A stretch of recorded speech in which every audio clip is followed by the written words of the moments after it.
إلا سولت أي واحد فيكم اليوم شنو هي أكثر علامة تجارية كتمثل الخشونة، الصلابة والرجولة في العالم، الأغلبية غيفكروا مباشرة في صورة ديال الكوبوي أمريكي راكب على عود في الصحراء وفمو كارو ديال ماربورو. ولكن واش في راسك باللي هاد الكارو براسو فاش خرج لأول مرة كان منتج أنثوي 100% وكان مصوب فلتر أحمر خصيصا باش ما يبانش فيه الطبايع ديال العكر فاش المرأة كتكمي؟ صدمة ياك؟ ولكن هذه غير نقطة صغيرة في بحر ديال أكبر وأخطر عملية غسيل دماغ وهندسة اجتماعية دازوا في تاريخ البشرية. حنا كاملين كنظنوا باللي القرارات اللي كناخذوا في حياتنا اليومية هي قرارات ديالنا بوحدنا، كنظنوا باللي حنا أحرار في شنو كنلبسوا، شنو كناكلوا وحتى في العادات اللي كنديروا. ولكن الحقيقة الصادمة هي أن واحدة من أكثر العادات انتشارا في العالم اللي كتقتل اليوم أكثر من 8 ديال المليون بنادم كل عام ما انتشراتش حيت الناس محتاجين ليها، انتشرات حيت تم التلاعب بالعقل الباطن ديال البشرية كاملة. كيفاش قدرات شركات تبغ تحول نبتة محروقة كانت منحصرة عند قبائل الهنود الحمر لآلة كتدخل ملايين الدولارات وكتحكم في اقتصاد العالم؟ كيفاش قدر ولد أخت عالم النفس الشهير سيغموند فرويد يخلي نساء العالم كاملين يكسروا طابو ويكميوا في الزنقة بفضل خدعة نفسية شيطانية تنفذات في نهار واحد؟ والأهم من هاد الشي كامل، علاش هاد القصة ما كتعلقش غير بالكارو ولكن كتعلق بكاع القرارات اللي كتاخد في حياتك اليومية وانت كيصحاب ليك راك حر. هاد الفيديو ما غيعاودش ليك غير تاريخ السجائر، هاد الفيديو غيعريك على القوالب اللي كيتخدموا عليك كل نهار وغيغير الطريقة باش كتشوف بها الإشهارات. قبل ما نغوصوا في التاريخ وكيفاش وصلنا لهاد الحالة اجي نعطيك أرقام صادمة على الواقع ديال اليوم، أرقام غتخليك تفهم الحجم الحقيقي ديال هاد الامبراطوريه. واش في راسك باللي في هاد اللحظه اللي كتشوف فيها هاد الفيديو البشريه كتستهلك تقريبا 15 مليون سيجاره كل يوم؟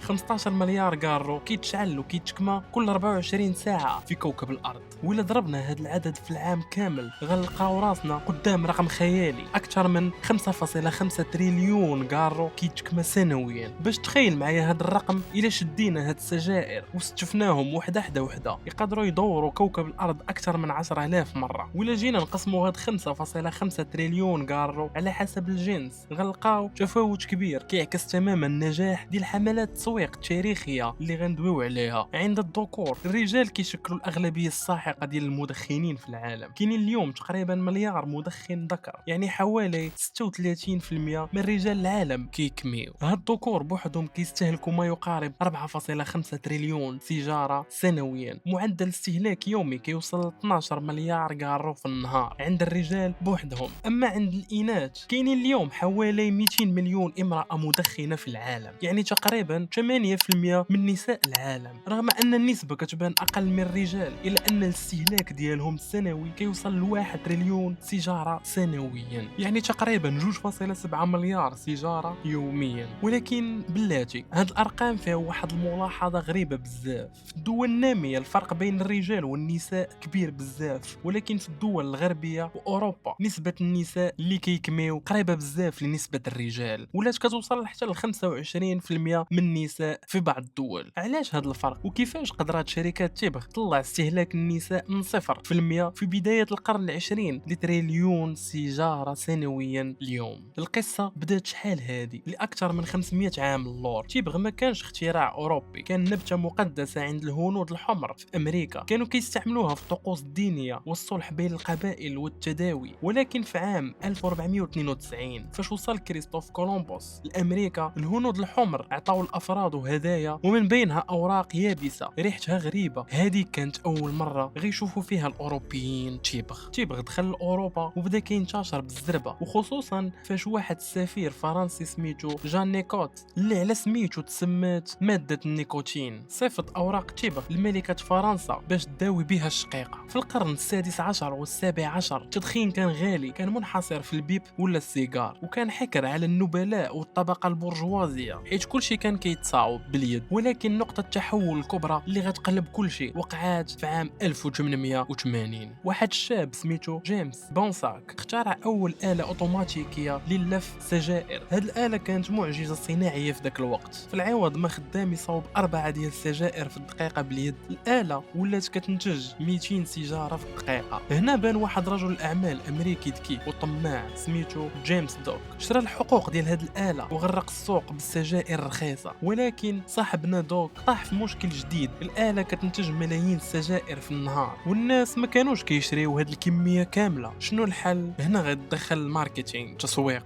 جيمس دوك هو اول واحد اخترع الاشهار الحديث، بدا كيفرق السجائر فابور في مسابقات الجمال وحط بطاقات فيها صور رياضيين وممثلين وسط الباكيات باش يخلي الناس يجمعوهم ويشريو اكثر. في ظرف 10 سنين تحول التدخين من عاده ديال الاغنياء لعاده شعبيه عند كل شيء. ولكن بقى واحد النص في المجتمع محرم عليه يكمي، النساء. في بدايه القرن العشرين كان التدخين عند النساء طابو اجتماعي كبير. المراه اللي كانت كتكمي في الزنقه كانت كتعتبر مراه فاسده ولا خارجه على القانون، لدرجه ان في عام 1904 مراه في نيويورك تشدت في الحبس حيت شعلات كارو طوموبيل ديالها. بالنسبه لشركه تيبغ هادشي كان كيعني خساره ماليه فادحه، 50% من المستهلكين المحتملين ما كيشريوش. هنا شركه لاكي سترايك اللي كانت اكبر شركه تيبغ ديك الساعه قررت تستعين باخطر رجل دعايه في القرن العشرين، ادوارد بيرنز. ما كانش مجرد مسوق عادل، هاد السيد هو ابن اخت عالم النفس الشهير سيغموند فرويد. بيرنز خدم النظريات ديال خالو على العقل الباطن والرغبات الدفينه ديال الانسان وطبقها في البيزنس. كان كيكرر واحد المبدا خطير، الناس ما كيشريوش المنتج حيت محتاجينه، كيشريوه حيت كيعبر على شكون هما. في عام 1929 بيرنز استغل الموجه ديال الحركه النسويه اللي كانت كتطالب بالمساواه وحق التصويت وخطط لاكبر مسرحيه اعلاميه في التاريخ. في مسيره عيد الفصح المشهوره في نيويورك اتفق بيرنز مع مجموعه ديال النساء اللي كيمثلوا الطبقه الراقيه ووصاهم فاش نعطيكم الاشاره قدام الصحافه جبدوا الكارو وشعلوه دقه واحده. وبالفعل قدام عشرات ديال الصحفيين والمصورين شعلوا النساء الكارو. فاش سولوهم الصحفيين شنو هادشي جاوبوهم بالعباره اللي اخترعها بيرنز: هادو ماشي سجائر، هادو مشاعل الحريه. الضربه كانت معلم. بيرنز ربط في العقل الباطن ديال المجتمع بين الكارو وحريه المراه واستقلاليتها. الا كنتي مراه حره وبغيتي المساواه مع الرجل خاصك تكمي. في ظرف شهور قليله تكسر الطابو الاجتماعي ومبيعات السجائر عند النساء في امريكا واوروبا طلعت للسما. شركات دخلت ملايير الدولارات ماشي حيت باعوا التبغ ولكن حيت باعوا فكره الحريه. وسط هاد البوم ديال تدخين النساء بان اسم غيغير التاريخ: مارلبورو. سنه 1924 الاغلبيه ديال الناس اليوم كيربطوا مارلبورو بالرجوله والخشونه، ولكن الحقيقه الصادمه هي ان مارلبورو بدات كسيجاره نسائيه 100%. الشركه كان الشعار ديال هذيك الساعه ميلد از ماي، يعني خفيف وناعم بحال شهر ماي.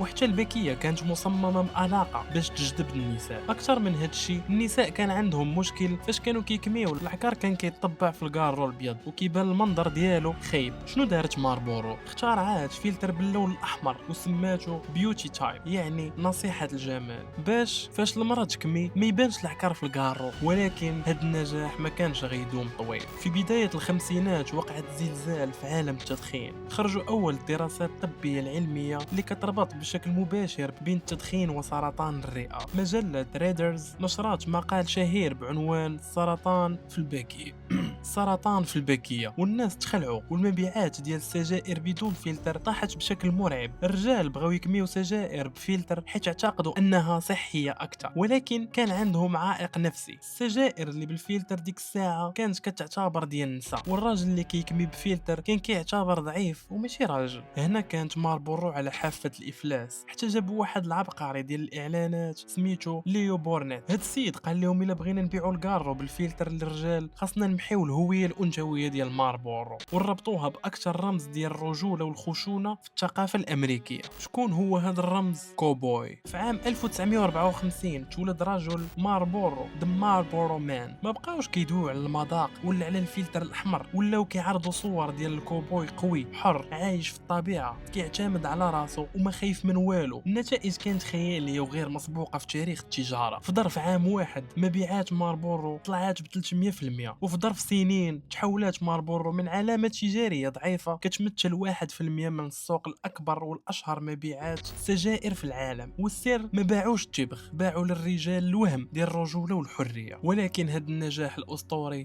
كان عنده ثمن غالي بزاف. والمفارقه المبكيه في القصه هي ان الاغلبيه الممثلين الحقيقيين اللي لعبوا دور رجل ماربورو في الإشهارات بحال واين ماكلارين وديفيد ماكلين ماتوا في الواقع بسبب سرطان الرئة اللي سبوا ليه التدخين. واين ماكلارين قبل ما يموت عام 1992 دوز آخر أيام حياته كيحارب شركات تبغ، وقال الجملة الشهيرة تبغ غيقتلك وأنا أكبر دليل. ما تخليوش الإشهارات يخدعوكم. اليوم واخا الإشهارات ديال الكارو تمنعات في التلفاز وفي أغلبية الدول، شركات تبغ ما استسلمتش، بدلوا الجلد ديالهم وخرجوا لنا السجائر الإلكترونية الفيب والتبغ المسخن، ورجعوا كيستعملوا نفس القوالب القديمة، الألوان الجذابة، نكهات زوينة، وتسويق كيعتمد على الأناقة والموضة باش يصيدوا الجيل الجديد ديال الشباب. قصة الكارو ماربورو هي درس كبير في علم النفس الماركتينغ، كتورينا كيفاش الشركات الكبرى كتقدر تصنع لينا رغبات وهمية وتربط منتج مدمر للصحة بمفاهيم سامية بحال الحرية، المساواة والرجولة. المرة الجاية فاش تشوف شي إشهار ولا شي ترند جديد وقف وسول راسك واش هادشي بصح اختياري ولا شي إدوارد بيرنز جديد هو اللي وصل لعقلي الباطن. وصلنا للنهاية. إلى عجبك هاد النوع ديال الفيديوهات ما تنساش تدعمونا باللايك، تشاركوا في القناة وتفعلوا الجرس باش يوصلكم الجديد. خليو لينا في التعاليق واش كنتوا عارفين باللي ماربورو بدات كارو ديال النساء، وشنو هو الموضوع اللي بغيتونا نحللوه في الحلقة الجاية. كان معكم أرابينو، تشاو تشاو.